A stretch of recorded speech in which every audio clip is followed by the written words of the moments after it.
வணக்கம் பிரதர். ஹெச்பியில் பார்த்தீங்கன்னா i5-8 generation 2 GB NVIDIA graphics card, அதாவது நமக்கு Photoshop, AutoCAD, COREL, multimedia, rendering, so அந்த மாதிரி எல்லாத்துக்குமே செட் ஆகிற மாதிரி லேப்டாப் வந்திருக்கு நண்பா. நண்பர்களுக்கு இந்த லேப்டாப்பை தேவைப்பட்ட வாங்கிக்கலாம்.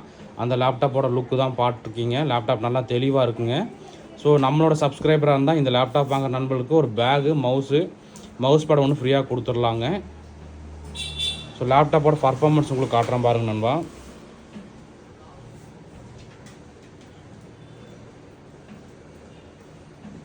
Intel core i5 8th generation 4 core ப்ராசருங்க. ரேம் பார்த்தீங்கன்னா நமக்கு 16 GB ரேம் இருக்குது நண்பா, DDR4. அதே மாதிரி ஹார்ட் டிஸ்க் பார்த்தீங்கன்னா 1 TB ஹார்ட் டிஸ்க் இருக்குது. ப்ளஸ் SSD பார்த்தீங்கன்னா 256 GB NVMe SSD. முக்கியமாக இதில் பார்த்தீங்கன்னா நான் உங்களுக்கு கிராஃபிக்ஸ் கார்டு சொல்லியிருந்தேன். ஸோ NVIDIA GeForce MX 110 மாடலில் பார்த்தீங்கன்னா நமக்கு கிராஃபிக்ஸ் கார்டு பார்த்தீங்கன்னா டெடிகேட்டட் கிராஃபிக்ஸ் கார்டு 2 GB இருக்குங்க. ஸோ அதனால் உங்களுக்கு ஆட்டோகேட், ஃபோட்டோஷாப், COREL, மல்டிமீடியா அந்த மாதிரி எல்லாத்துக்குமே சப்போர்ட் ஆகும் நண்பா. நண்பருக்கு இந்த லேப்டாப் ஏதாவது தேவைப்பட்டால் வாங்கிக்கலாங்க. ஸோ லேப்டாப் நல்லா தெளிவாகவே இருக்குது.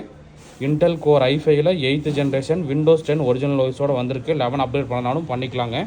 ஸோ இந்த மாதிரி லேப்டாப் டெஸ்க்டாப் தகவல் தெரிஞ்சுக்கணும் நம்மளை வந்து ஃபாலோ பண்ணிக்கோங்க நண்பா. இந்த மாதிரி வர ஒவ்வொரு லேப்டாப் டெஸ்க்டாப் சம்மந்தமாக எல்லா டீட்டெயிலுமே அப்டேட் பண்ணுறேன். இந்த வீடியோ பிடிச்சா மறக்காமல் லைக் பண்ணுங்கள், நண்பனுக்கு சப்போர்ட் பண்ணுங்கள்.